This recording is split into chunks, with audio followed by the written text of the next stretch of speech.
ابو بکر پیارا پیارا صدیق ہے، پیارا پیارا صدیق ہے، میری آن میری جان میرے صدیق اکبر، ہر ایک مومن کی پہچان میرے صدیق اکبر، میرے صدیق اکبر، میرے صدیق اکبر، میرے صدیق اکبر، میرے صدیق اکبر، پہلا پہلا پہلا خلیفہ خلیفہ خلیفہ، سالار سالار صحابہ صحابہ صحابہ، ہر ایک سنی دل سے بولا بولا بولا، میرا آقا میرا مولا مولا مولا، ابو بکر ابو بکر ابو بکر ابو بکر ابو بکر ابو بکر ابو بکر ابو بکر، ابو بکر ابو بکر۔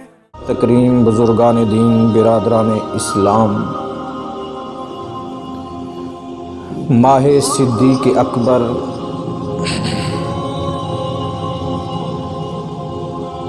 یعنی جمادی ثانی کا مہینہ رواں دواں ہے۔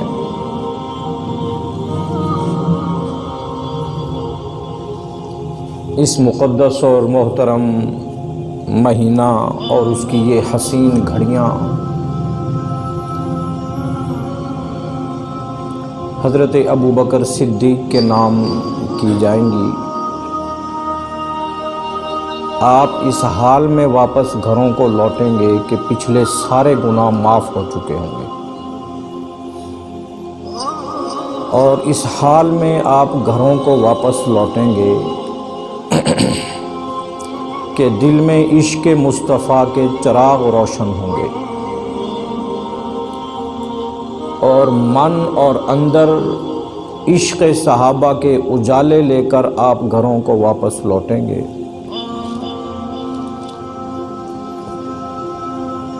حضرت ابو بکر صدیق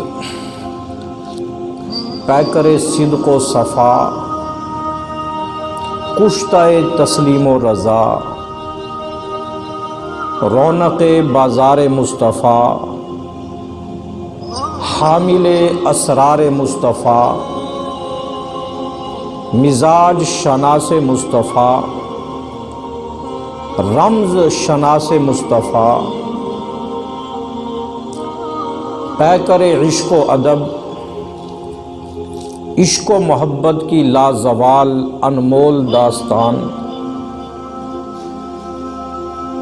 اللہ کے نیلے آسمان نے الفت اور چاہت کے وہ مناظر ابو بکر سے پہلے نہیں دیکھے تھے، جو حضرت ابو بکر اور پیارے نبی کے درمیان عشق و محبت کے منظر اللہ تعالیٰ نے قائم کیے۔ ابو بکر صدیق قلب امت مصطفیٰ ہیں۔ اگر اس امت کے دل سے ابو بکر نکل جائیں تو پوری امت مردہ ہو جائے۔ قلب امت مصطفیٰ حضرت ابو بکر صدیق ہیں۔ حضرت ابو بکر صدیق کے احسانات ہیں امت مسلمہ کی گردنوں پر۔ اس لیے آج کے اس جمعے کی چند گھڑیاں بنام ابو بکر صدیق ہیں۔ گزشتہ جمعے سے سلسلہ شروع ہوا کہ تاجدار خلافت حضرت ابو بکر صدیق ہیں، اور ان کو خلافت کا تاج کسی اور نے نہیں بلکہ اللہ رب العزت نے پہنایا ہے۔ قرآن مجید کے دلائل اور اس کے ضمن میں احادیث گزشتہ جمعے آپ حضرات نے سماعت فرما لی ہیں۔ پھر عرض کیا تھا کہ تاجدار امامت بھی ابو بکر صدیق ہیں۔ اس کی بخاری شریف کی حدیث، اس کا کچھ حصہ آپ حضرات نے سماعت فرما لیا تھا۔ بات یہاں آ کے ٹھہری تھی کہ حضرت ابو بکر صدیق کے بارے میں پیارے نبی نے فرمایا، مرو ابا بکر فلیصلی بالناس، کہ میرے ابو بکر کو کہو کہ میرے مصلی پہ کھڑے ہو کے لوگوں کو نماز پڑھائے۔ اپنی زندگی میں مصلی جس شخصیت کے سپرد کیا اسے ابو بکر صدیق کہتے ہیں۔ معراج کا موقع ہے، سواری آ گئی براق، پیارے نبی کو سوار کر کے چلی، بیت المقدس پہنچے، سارے انبیاء جمع تھے، وضو ہو چکا ہے، نماز کے لیے انتظار کر رہے ہیں، سواری امام الانبیاء کی پہنچی، سارے کھڑے ہو کے استقبال کے لیے ادھر ادھر دیکھنے لگے۔ جبریل امین آئے، پیارے نبی کا بازو تھاما، مصلی پہ کھڑا کر دیا کہ آپ کی موجودگی میں کوئی اور اس مصلی کا امام نہیں بن سکتا۔ پیارے نبی کو مصلی پہ کھڑا کر کے امام الانبیاء بنا دیا۔ کیا بنا دیا؟ امام الانبیاء۔ وہاں جبرائیل نے پیارے نبی کے بازو تھام کے مصلی پہ کھڑا کر دیا کہ جب تک آپ ہیں کوئی مصلی پہ نہیں آ سکتا، لہٰذا امام الانبیاء آپ۔ اور آج منظر یہ ہے کہ یہی امام الانبیاء ہے اور حکم صادر فرما رہے ہیں کہ مرو ابا بکرین، میرے ابو بکر سے کہو کہ میرے مصلی پہ کھڑے ہو کے نماز پڑھائے۔ وہاں جبرائیل نے بازو تھام کے امام الانبیاء بنایا تھا، اور یہاں امام الانبیاء نے ابو بکر کو حکم دے کے ابو بکر کو امام الخلائق بعد الانبیاء بنا دیا کہ نبیوں کے بعد ساری مخلوق کا اگر کوئی امام ہے تو ابو بکر صدیق ہے۔ امام الصحابہ بنا دیا۔ اچھا، صرف امام الصحابہ ابو بکر نہیں تھے بلکہ امام اہل بیت بھی تھے۔ ابو بکر صرف امام الصحابہ نہیں تھے، امام اہل بیت بھی بنا دیا۔ 2.25 سال حیدر کرار شیر خدا علی المرتضیٰ رضی اللہ تعالی عنہ نے جس کے پیچھے نمازیں پڑھی اس کو امام ابو بکر کہتے۔ کیا کہتے ہیں؟ اچھا، جب امام بنایا نا، جب یہ فرما رہے تھے مرو ابا بکرین، میرے ابو بکر سے کون نماز پڑھائے گا؟ اچھا، میں آپ سے پوچھتا ہوں، علی کہاں تھے جب یہ حکم دیا جا رہا تھا؟ کیا حضرت علی جہاد پر تھے؟ نہیں۔ حضرت علی سفر پر تھے؟ نہیں۔ حضرت علی بھی وہیں موجود تھے۔ حضرت عباس اہل بیت کے سردار وہ بھی وہیں موجود تھے۔ حضرت عبداللہ ابن عباس وہ بھی وہیں موجود تھے۔ حضرت علی کے بھائی حضرت عقیل وہ بھی وہیں موجود تھے۔ حضرت حسن، حضرت حسین یہ بھی وہیں موجود تھے۔ سارے گھر والے موجود تھے، لیکن فرمایا نہیں، امام بنے گا تو ابو بکر بنے گا، امام بنے گا تو ابو بکر بنے گا۔ اچھا، مزے کی بات بتاؤں کیوں؟ مزے کی بات یہ ہے کہ سارے گھر والے نبی کے گھر سے کھاتے رہے، ابو بکر وہ تھا جو نبی کو کھلاتا رہا۔ ابو بکر وہ تھا جو نبی کو کھلاتا، یہ گھر والے تو کھاتے رہے۔ حضرت علی کو بچپن میں پیارے نبی نے لے لیا تھا نا، حضور علیہ السلام نے پالا حضرت علی کو۔ سارے صحابہ، حضرت علی نے کتنے سال نماز پڑھی؟ 2.25 سال ابو بکر کے پیچھے نماز پڑھی۔ حضرت عباس نے نمازیں پڑھی، کسی کو اعتراض؟ امامت ابو بکر پر کسی کو اعتراض نہیں تھا۔ تو تاجدار امامت بھی کون ٹھہرے؟ کنہوں نے بنایا؟ یہ فیصلہ تیرا میرا نہیں ہے، یہ فیصلہ تیرا میرا نہیں ہے، میں فیصلہ کرتا، اب کو اعتراض ہو سکتا تھا، کوئی مفتی فیصلہ کر دیتا، اعتراض کی گنجائش تھی۔ اگر کوئی محدث مفسر فیصلہ کر دیتا، اعتراض کی گنجائش تھی۔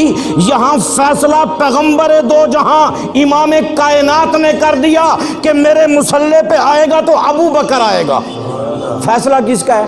امام الانبیاء کا ہے۔ فیصلہ کس کا ہے؟ امام کائنات کا ہے۔ قرآن کہتا ہے وَمَن يُشَاقِقِ الرَّسُولِ مِن بَعْدِ مَا تَبَيَّنَ لَهُ الْهُدَىٰ وَيَتَّبِعْ غَيْرَ سَبِيلِ الْمُؤْمِنِينَ نُوَلِّهِ مَا تَوَلَّىٰ وَنُصْلِهِ جَهَنَّمَ وَسَاءَتْ مَصِيرًا۔ اللہ کہتے ہیں اگر میرا نبی کوئی فیصلہ کر دے، نبی کے فیصلے کے بعد یہ کہنا کہ دلائل دیکھیں گے، نبی کے فیصلے کے بعد یہ کہنا کہ ہم مطالعہ کر کے بعد میں سوچیں گے کہ ابو بکر پہلا خلیفہ تھا یا نہیں، اور نبی فیصلہ کر دیں، پھر کوئی کہے کہ ہم دلائل دیکھیں گے، نبی کے فیصلے کے بعد کوئی کہے کہ ہم تجزیہ کریں گے، نبی کے فیصلے کے بعد کوئی کہے کہ نہیں صاحب ہم بحث مباحثہ کریں گے، نبی کے فیصلے کے بعد کوئی کہے کہ نہیں ہم غور اور فکر کریں گے، خدائے پاک کی قسم رتی بھر ایمان نہیں رہے گا، رتی بھر ایمان نہیں بچے گا۔ مسلمان وہ ہے کہ جس کی گردن پیارے نبی کے حکم کے سامنے جھک جائے۔ آئے مصور کھینچ وہ نقشہ کہ جس میں یہ صفائی ہو، آئے مصور کھینچ وہ نقشہ کہ جس میں یہ صفائی ہو، ادھر حکم محمد ہو ادھر گردن جھکائی ہو۔ یہ شان ہے مومن کی۔ میرے پاس اسلام کی اجتماعی عبادتیں دو ہیں۔ اسلام کی اجتماعی باتیں کتنی ہیں جی؟ دو ہیں۔ ایک سب سے بڑی کیا؟ نماز۔ نماز کا امام کس کو بنایا؟ ابو حضرت علی اس لیے کہتے تھے کہ اسلام کا ستون نماز ہے، میرے نبی نے اسلام کی سب سے بڑی عبادت کے لیے اگر ابو بکر کو امام بنا دیا ہے دین کا، تو میں علی دنیا کا بھی ابو بکر کو امام بناتا ہوں۔ حضرت علی نے یہی جملہ کہا تھا۔ دوسری اسلام کی اجتماعی عبادت ہے حج۔ کون سی عبادت ہے؟ حج۔ حج سن 9 ہجری میں حج فرض ہوا۔ حج فرض ہوا، پیارے نبی علیہ السلام نے حج جب فرض ہوا تو خود امام نہیں بنے، خود امام، حاجیوں کا امام ابو بکر کو بنایا، حاجیوں کا امام ابو بکر کو بنایا۔ سب اسلامی تاریخ کا پہلا امیر الحجاج ابو بکر ہے۔ اسلامی تاریخ کا پہلا حج کا امیر ابو بکر ہے۔ پیارے نبی نے ابو بکر کو امیر بنایا، خود نہیں گئے، خود نہیں تشریف، ابو بکر کو امیر بنا کے بھیج دیا، جاؤ مکہ میں حج کرو۔ حضرت ابو بکر صدیق حاجیوں کا قافلہ لے کے مکہ المکرمہ پہنچے، ابھی پہنچے نہیں تھے، کچھ آیات 10ویں پارے کی سورہ براءت کی کچھ آیات اتری مشرکین کے بارے میں، مشرکین کے بارے میں معاملات طے کرنے تھے۔ یہ آیات اس وقت اتری جب ابو بکر روانہ ہو چکے تھے، بعد میں آیات اتری۔ پیارے نبی نے فرمایا اے علی ادھر آ، علی حاضر خدمت ہوئے، فرمایا یہ آیات اتری ہیں، یہ آیات لے جا ابو بکر کو جا کے سنا۔ ابو بکر وہاں میدان مینا میں عرفات میں ان آیات کو پڑھ کے مشرکین کو سنا دیں گے اور معاملات طے کریں گے۔ کس کو بھیجا؟ آپ بولتے رہے، بات بڑی، یہ بڑی عقیدے کی بات ہے۔ یہ حضرت علی کو روانہ کیا۔ کرم بالا کرم یہ فرمایا کہ علی کو اپنی اونٹنی دی، اس اونٹنی کا نام ہے عزبا، وہ اونٹنی پیارے نبی علیہ السلام کی اونٹنی، تو وہ اونٹنی کرم بارہ کرم کر کے وہ اونٹنی دی، فرمایا اس اونٹنی پہ بیٹھو اور جاؤ۔ حضرت علی وہ آیات لے کے روانہ ہو گئے، اور جب روانہ ہوئے، جب پہنچنے کے قریب تھے، کہتے ہیں کہ وادی تھی، وادی میں اذان فجر ہو چکی تھی اور اقامت ہو چکی تھی۔ حضرت ابو بکر صدیق مصلی پہ آ چکے تھے۔ اقامت کے بعد اللہ اکبر کہنے میں دیر لگتی ہے؟ کوئی دیر نہیں لگتی۔ اقامت ہو گئی، ابو بکر نے ہاتھ اٹھائے، یہیں ٹھہر گئے، یہیں پیچھے مڑے، پیچھے مڑے، صحابہ سے کہا محبوب کی اونٹنی کی آواز آ رہی ہے۔ ہائے عشق صدیق دیکھ یار، رمز صدیق ہے، رمز کیا ہے؟ رمز پتہ ہے کسے کہتے ہیں؟ رمز شناس نبوت ابو بکر کو کیوں کہا گیا؟ ایک دن بیٹھے تھے، یا واقعہ یہیں سے پھر آگے چلے گئے، ایک بات رمز پہ سناتا ہوں۔ ایک دن بیٹھے تھے، فرمایا بھئی مجھے جبرائیل کہہ کے گیا ہے کہ فاطمہ کی شادی علی سے کر دو۔ فاطمہ کی شادی، پیارے نبی فرماتے ہیں میں نے جن کے ساتھ نکاح کیا یا میں نے آگے اپنی بیٹیوں کا جن کے ساتھ نکاح کیا، اللہ کی اجازت کے بغیر نہیں کیا۔ فرمایا جبرائیل آیا تھا، کہنے لگا کہ فاطمہ کی شادی علی سے، یہ مشورہ ہو رہا ہے، مشورہ برخاست ہو گیا۔ اب حضرت ابو بکر نے عرض کی یا رسول اللہ 1 منٹ چاہیے۔ مسجد کے صحن میں گئے، عرض کہ یا رسول اللہ آپ نے جو فیصلہ کیا ہے سر آنکھوں پر، لیکن کیا علی اور فاطمہ کی شادی کا انتظام ہو گیا ہے؟ ابو بکر جب بھی پڑھتے تھے نا پیارے نبی کا دل پڑھتے تھے. پیارے نبی کی آنکھوں میں آنسو آ گئے. کہنے لگے یار ابو بکر جو بھی سنتا ہے میری بات سنتا ہے, تو جب بھی سنتا ہے میرے دل کی آواز سنتا ہے. اسے کہتے ہیں رمز. اسے کیا کہتے ہیں؟ رمز. اسے رمز دل من سوختہ. دل من ایک دن تشریف لائے, پھر رمز پہ دوسری بات یاد آ گئی. ایک دن تشریف لائے آدھی رات کے وقت, دروازہ بجایا, ابو بکر نماز پڑھے تھے, نماز توڑ دی, دروازے بجانے کا انداز پہچان گئے کہ محبوب نے بجایا ہے. کس نے بجایا؟ دروازہ کھولا. پیارے نبی نے کہا یار ابو بکر یہ کسی چیز کے جلنے کی آواز تیرے کمرے سے آ رہی ہے.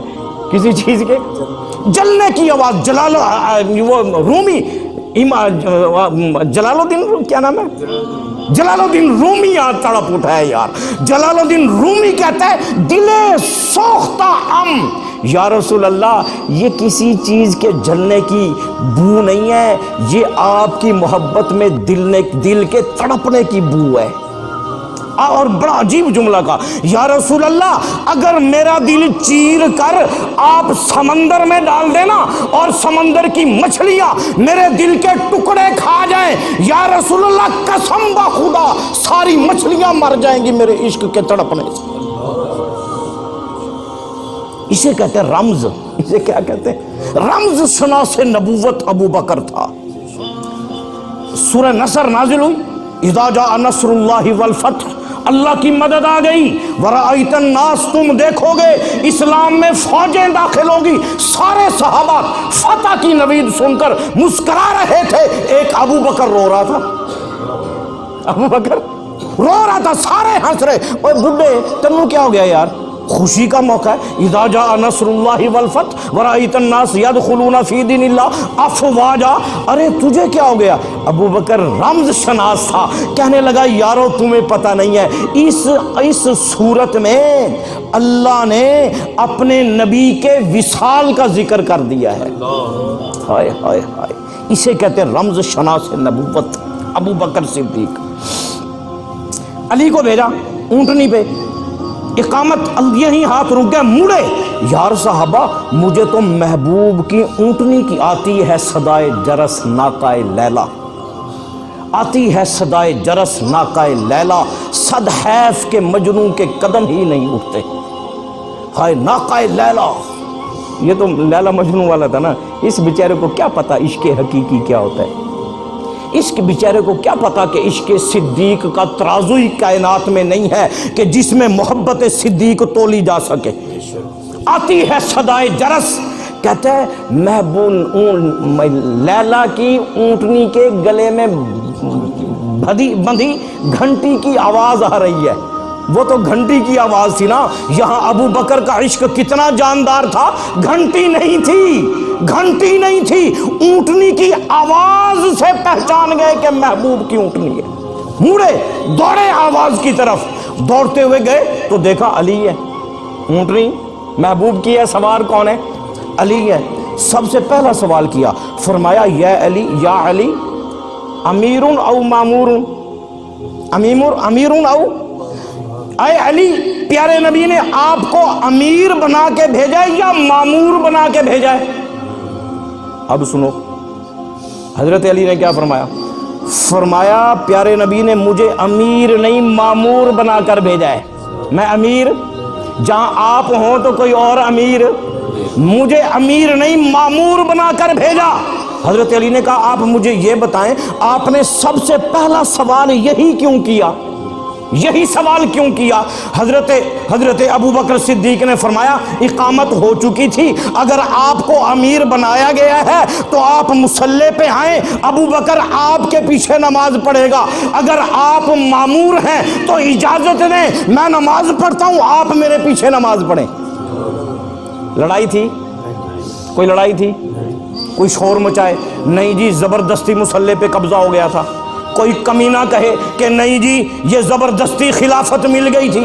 کوئی ظالم کہے, کوئی گندی نالی سے جنم لینے والا گندا کیڑا تاجدار صداقت پہ بھونکے. عجیب یار, ایک اور نقطہ یاد آ گیا, سبحان اللہ کہیں آپ.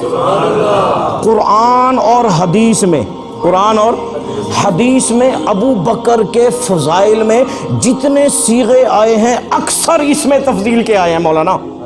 اکثر کون سے آئے ہیں؟ اس میں تفضیل کے صیغے. اس میں تفضیل پتہ کسے کہتے ہیں؟ اس میں تفضیل کہتے ہیں عربی لینگویج میں کہ کسی کی شان بیان کرنے کے لیے ایسا لفظ لایا جائے کہ اس سے بڑا کوئی لفظ نہ ہو. سپرلیٹو ڈگری، بس ختم. سپرلیٹو ڈگری، بات ختم. کیا وَسَيُجَنَّبُهَا الْأَتْقَى، متقی نہیں کہا، کیا کہا؟ اتقا. کیا نکتہ بیان کیا؟ فرمایا سارے صحابہ متقی، ابو بکر اتقا. حضرت عمرو بن العاص کہنے لگے یا رسول اللہ ای الناس خیر، اس میں تفضیل. یا رسول اللہ لوگوں میں سے سب سے بہتر کون ہے؟ فرمایا ابو بکر.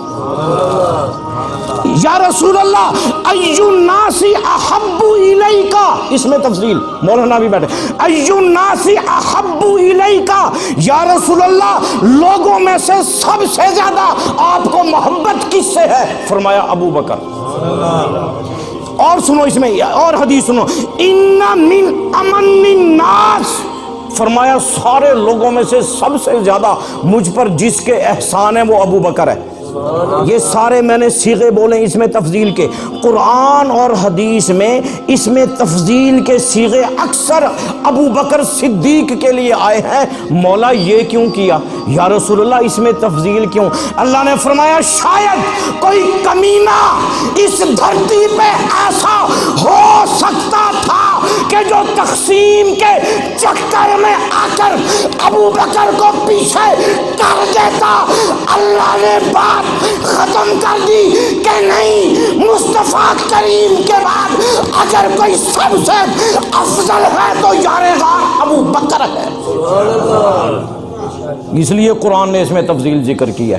اپنے ایمان کی فکر کرو، اپنے ایمان کی فکر کرو، اپنے ایمان کو لولا لنگڑا نہ بناؤ.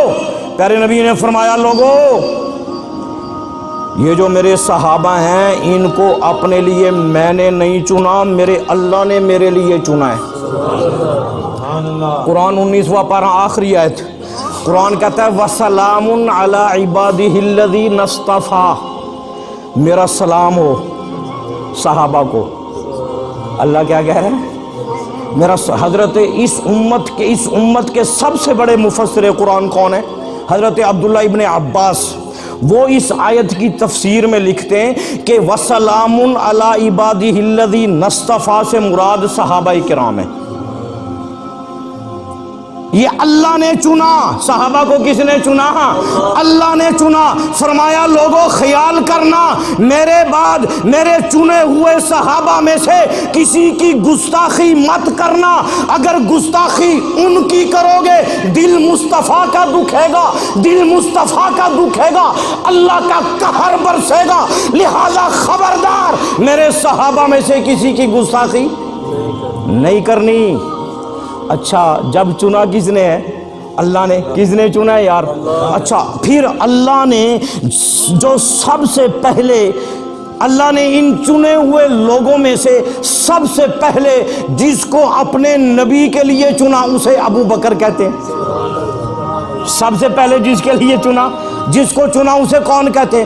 اب سب سے پہلے چنا اور سب سے پہلے چن کے سب سے پہلے مصلی بھی اسی کو دیا، سب سے پہلے خلافت بھی اسی کو دی. چونکہ چنا تو سب سے پہلے تھا نا، چنا جو سب سے پہلے تھا مصلی بھی اسی کو دیا، خلافت بھی اسی کو دی، امامت بھی اسی کو دی، مسجد بھی اسی کو دی، محراب بھی اسی کو دیا، منبر بھی اسی کو دیا، مصلی بھی اسی کو دیا، دنیا کا رفیق بھی اسی کو بنایا، اور رفیق فی حوض کوثر بھی اسی کو بنایا، رفیق فی المزار بھی اسی کو بنایا، اور رفاقت فی الجنت ابو بکر. سب سے پہلے جو چنا تھا، سب سے پہلے جو. اب چنا کب تھا؟ سبحان اللہ کہو یار. چنا کب تھا؟ سنو پیارے نبی علیہ الصلوۃ والسلام نے ارشاد فرمایا. قرآن کہتا ہے لا اقسم بہذا وانت حل بہذا. اے میرے محبوب تو جس گلیوں سے گزر کر تیرے قدم جس گلی سے گزرتے ہیں اور تو جس مٹی پہ پاؤں دھرتا ہے مجھے اس مٹی کی عظمت کی قسم. قرآن کہتا ہے کعبہ مکہ کے ان مٹی کی قسم جن پہ آپ کے قدم نہیں نالین لگتے ہیں. قدم لگیں تو اور عزت ہے، قدموں کے نیچے نالین مبارک، وہ نالین جس مٹی کو لگے مجھے اس کی عظمت کی قسم. یہ اچھا اور سنیں، سارے علماء حدیث، علماء بریلوی، علماء دیوبند، سب کا عقیدہ ہے. کیا عقیدہ ہے؟ کہ پیارے نبی علیہ السلام روضہ رسول میں آرام فرمائے. کیا ہے آرام؟ پیارے نبی کا جسم مبارک جس روضے کی مٹی سے ٹچ ہے، پیارے نبی کا جسم جس مٹی سے مس کر رہا ہے، علماء کا عقیدہ ہے کہ یہ مٹی صرف خانہ کعبہ نہیں، اللہ کی 8 جنتیں نہیں، اللہ کے عرش سے بھی افضل. جسم مبارک ٹچ ہے نا اس مٹی سے. یہاں جسم ٹچ براہ راست، جسم پاؤں کے نیچے جوتا، جوتے کے نیچے مٹی. اب اس کا مقام اس سے بڑھ گیا ہے کہ پیارے نبی کا براہ راست جسم مس کر رہا ہے گنبد خضرا کی مٹی کو. اب آپ کو سمجھ آئے گی شان ابو بکر. اب کیا آئے گی؟ شان. پیارے نبی نے فرمایا لوگو انا، کیا انا و ابو بکر و عمر خلقنا من تربت واحدہ. پیارے نبی نے فرمایا لوگو میں بشریت مصطفیٰ کا وجود جس مٹی سے بنا ہے اس سے مٹی بچ گئی تھی، اس بچی ہوئی مٹی سے اللہ نے ابو بکر اور عمر کو پیدا کیا ہے. فرمایا لوگو یاد رکھنا انا و ابو بکرین، میں اور ابو بکر و عمر، اور عمر بھی میرے ساتھ ہے، خلقنا من تربت واحدہ، ایک ہی مٹی سے پیدا ہوئے، ایک ہی مٹی سے. اب یہاں ایک حدیث اور دلیل کے طور پہ فٹ کر دوں. سبحان اللہ کہیں. پیارے نبی علیہ السلام نے فرمایا ما من مولود یولد الا فی سرتہ التراب وفی حفرتہ التی یخرج منہا حتی یدفن فیہا. کیا فرمایا؟ فرمایا جب آدمی پیدا ہوتا ہے نا، جب آدمی جو بھی انسان پیدا ہوتا ہے وہ جس مٹی سے پیدا ہوتا ہے نا، اللہ فرشتے کو حکم دیتا ہے یہی مٹی اٹھا اس کی ناف میں چھڑک دے. جہاں سے پیدا ہوا ہے وہیں سے مٹی اٹھا کے فرشتہ ناف میں کیا کر دیتا ہے؟ چھڑک دیتا ہے. اور حتی یدفن فیہا. عجیب بات نہیں ہے کہ جس مٹی میں ہم نے دفن ہونا ہے وہ مٹی ہر آدمی اپنی ناف میں اٹھائے پھرتا ہے، لیکن پھر بھی قبر بھولا ہوا ہے، پھر بھی موت بھولا ہوا ہے. فرشتے کو حکم دیا جاتا ہے جہاں سے اس کا خمیر اٹھایا گیا وہیں سے مٹی اٹھا اس کی ناف میں چھڑک دے. حتی یدفن فیہا. میرے پاک پیغمبر نے فرمایا یہ اسی مٹی میں دفن کیا جاتا ہے. یہی وجہ ہے کہ جب مردے کو قبر میں رکھا جاتا ہے مٹی ڈالتے ہیں، کیا پڑھتے ہیں؟ منہا خلقناکم وفیہا نعیدکم ومنہا نخرجکم تارۃ اخری. ہم مٹی ڈال رہے ہوتے ہیں. اللہ کہتا ہے یہ کہو کہ ارے بندے تو اسی مٹی سے پیدا ہوا، اسی مٹی میں تجھے لوٹا دیا، اسی مٹی سے دوبارہ کھڑا ہوگا. یہ یہاں اٹھائے پھرتا ہے، یہاں اٹھائے. اب سمجھ مقام ابو بکر. سبحان اللہ کا ہے. آؤ ڈھونڈنے نکلتے ہیں. تم کہتے ہو علی افضل ہے، تم کہتے ہو علی افضل ہے، تم کہتے ہو پہلا خلیفہ حیدر کرار ہے. میرے نبی نے فیصلہ کر دیا ہے، چلو ڈھونڈنے نکلتے ہیں. آؤ علی کو بھی ڈھونڈتے ہیں، آؤ صدیق کو بھی ڈھونڈتے ہیں. جب ہم ڈھونڈنے نکلے تو حضرت علی عراق کے شہر نجف اشرف میں دفن ہیں. کہاں دفن ہے؟ عراق کا شہر، کیونکہ مٹی وہیں کی تھی، مٹی وہی کی تھی. آؤ ابو بکر کو ڈھونڈتے ہیں، ارے چلو عمر کو ڈھونڈتے ہیں. جہاں آج بھی میرا نبی مدفون ہے جسے گنبد خضرا کہتے ہیں، آج بھی ابو بکر نبی کے سینے کے سامنے لیٹا ہوا ہے. پتہ چلا کہ ابو بکر کی مٹی کہاں کی تھی؟ گنبد، اور علی کی مٹی کہاں کی تھی؟ فیصلہ تو ہو گیا یار، لڑائی کی بات ہے کوئی؟ فیصلہ کر دیا۔ حضرت ابو بکر صدیق نے ساری زندگی، کبھی کہتے ہیں ما سجدت صنما قط، میں نے ساری زندگی کبھی کسی بت کو سجدہ، اسلام سے پہلے بھی، اور ساری زندگی کبھی شراب کو منہ کیوں نہیں لگایا؟ مٹی جو ایسی تھی یار، کیوں نہیں لگایا؟ مٹی جو ایسی تھی اس لیے قریب نہیں کہ حضرت ابو بکر صدیق صحابہ کی موجودگی میں ایک واقعہ پیارے نبی کو سنا رہے۔ عرض کیا یا رسول اللہ، ایک مرتبہ میرا ابا مجھے پکڑ کے بت خانے لے گیا، مجھے کہنے لگا یہ ہمارے خدا ہیں، ان کو سجدہ کر۔ ابو بکر کہتے ہیں میں نے ایک پتھر اٹھایا، پتھر اٹھا کے میں نے ایک خدا کو کہا کہ مجھے بھوک لگی ہے، کھانا کھلا، بھوک لگی ہے، او چوپ وہ۔ پھر دوسرے سے کہا مجھے پیاس لگی ہے، پانی پلا، اوئی۔ ابے کو آکھیا ابا اے آپ ٹکور نہیں کھاندے، ساکو نہیں کھوا سکدے، یہ ہماری مشکلیں حل کریں گے؟ ہائے چھوڑ دے طاغوت سے میٹھی رفاقت، چھوڑ دے ان کافروں سے دل لگی، ان کی چاہت چھوڑ دے، سر جھکا مولا کے آگے ہے وہی مشکل کشا، کفر کی دہلیز پہ سجدوں کی عادت چھوڑ دے، چھوڑ دے، چھوڑ دے طاغوت سے میٹھی رفاقت چھوڑ دے۔ دنیا کا سہارا تو بظاہر ایک دکھاوا ہے، حقیقت میں مجھے میرا خدا گرنے نہیں دیتا۔ ما سجدت صنما قط، کہتے ہیں جب اس نے کوئی جواب نہ دیا میں نے پتھر اٹھا کے ایک بت کے منہ پہ مارا۔ تو چنگا خدا ہے بھائی تو؟ کہتے ہیں وہ ٹوٹ گیا۔ میرے ابا نے مجھے مارا، مجھے مار کے گھر لے کے آیا اور میری اماں سے کہا اس ابو بکر کو سمجھا، اس نے میرے خداؤں کی توہین کر دی، میرے خداؤں کی۔ اب سنو ابو بکر کی اماں کا کیا نام ہے؟ ام الخیر سلیمہ بنت سخر رضی اللہ تعالی۔ کہنے لگی اے ابو قحافہ تجھے عجیب بات سناؤں، عجیب بات؟ اس نے کہا سناؤ۔ ابو قحافہ سے کہنے لگی سن، جب یہ میرے پیٹ میں تھا نا، جب یہ میرے پیٹ میں تھا میں بت خانے جاتی تھی، میں وہاں ان کو جھکنے لگتی تھی تو یہ میرے پیٹ میں رہ کر مجھے جھکنے نہیں دیتا تھا۔ ابو بکر میرے پیٹ میں رہ کر مجھے جھکنے، اب تو یہ آ گیا ہے، اب یہ کیسے جھکنے دے گا، اب یہ کیسے جھکے گا؟ ابو قحافہ اور سناؤں؟ ابو قحافہ حیرت میں ڈوب گئے، اور سناؤں؟ کہاں ہاں اور سناؤ۔ کہنے لگی جب یہ ابو بکر پیدا ہوا تھا نا میری برادری نے مجھے مبارکباد بعد میں دی تھی، آسمان سے مبارکباد پہلے مل چکی تھی۔ اور سناؤں؟ اور سناؤں ابو قحافہ اور سناؤں؟ کہا سنا، کہا پتہ ہے مبارکباد کے الفاظ کیا تھے؟ الفاظ یہ تھے یا امت اللہ علی التحقیق، یا امد اللہ علی التحقیق ابشری بولد العتیق اسمہ فی السماء الصدیق لمحمد صاحب و رفیق۔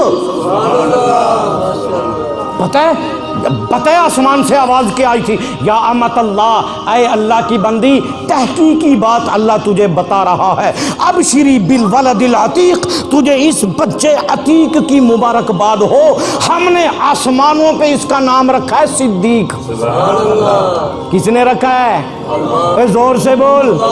اس کو صدیق، جس کو صدیق ذات خدا نے کہا، اس کو صدیق ہی مصطفیٰ نے کہا، اس کو صدیق ہی سب اولیاء نے کہا۔ میں بھی کہتا ہوں صدیق صدیق ہے، جو نہ مانے صدیق وہ زندیق ہے۔